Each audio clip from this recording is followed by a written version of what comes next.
I'm Dr. Prentiss Taylor. I'm an internal medicine physician, and my role is to do a combination of frontline clinical work and ambulatory care, as well as to serve on a variety of committees, both local and national, that move ahead some of the guidelines that we follow.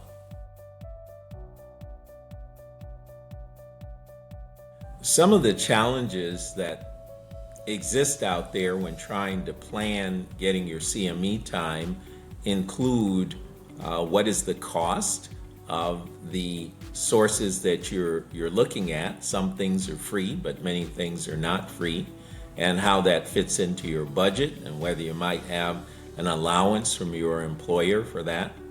And very importantly, the time factors, which have to do with the time that has to do with your work day, your weekend, or the course of your whole year, and how you budget your work time versus your away time.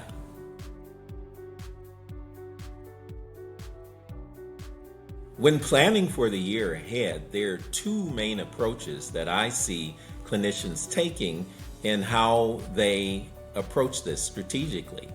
One of which is to figure out how to get small bites and bits of information in the course of your work week or your work day, and snatch it over your lunch hour if you can, or after clinic, or however it fits in, maybe even at home. Some of that can be done sometimes on your commute back and forth to work.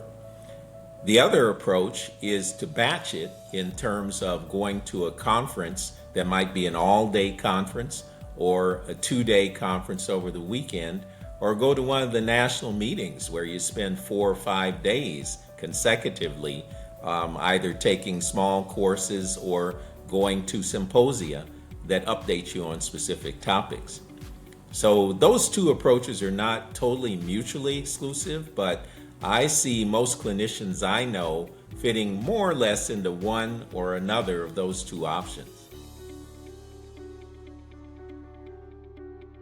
The four main ways that I see clinicians organizing their options for fitting in learning during the course of their work week are: at the point of care, pulling up something on their personal device or from another tab on their PC at work. Also, they can listen to an audio presentation that they could do during their commute time. There are also video courses on demand that they can pull up. And there are other types of materials that can be accessed during the course of your work week that may be relevant to the things that you see and the challenges you have with certain patients in the course of your week.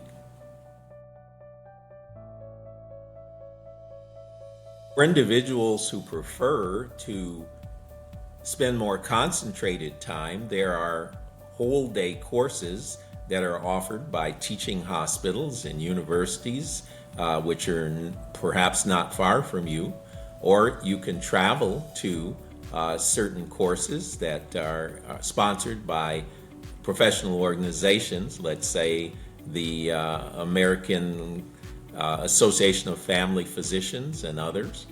And there are also opportunities where there are some companies that offer the opportunity for you to do a half-day course that you combine with a little vacation out of town. So there are many options for people who want more of a concentrated experience. I should mention too that there are board review courses. So one of the things that Oakstone has particularly partnered with is some of the leading academic institutions that do multi-day board review courses. But what you can do then is pull up one topic at a time in the time that you have available and do that course over the course of, let's say, 3 or 4 months. And that approach has been particularly useful, I've found, in people who are preparing for recertification exams. It's important to plan for your CME requirements in the course of the year, because there's a danger of running out of time. I've seen many times colleagues who are scurrying around in November and December, and sometimes I've been one of those people trying to get a certain number of credits before year end.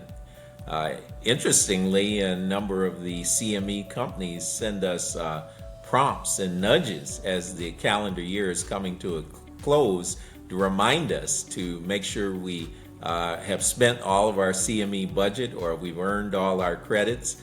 And that's something that is appreciated, I think, in general by busy clinicians, because sometimes you don't really look at the big picture to the extent that you really should. When planning out your CME choices in the course of the year, I would advise clinicians to challenge themselves and to find areas that are going to be a bit of a stretch, areas that your knowledge is not as strong, because those are areas where sometimes you may not always have a specialist right at hand, or figure out which is the right specialist that you may want to lean on or send your patient to. And so the more you know about some of those areas, the more effective you become.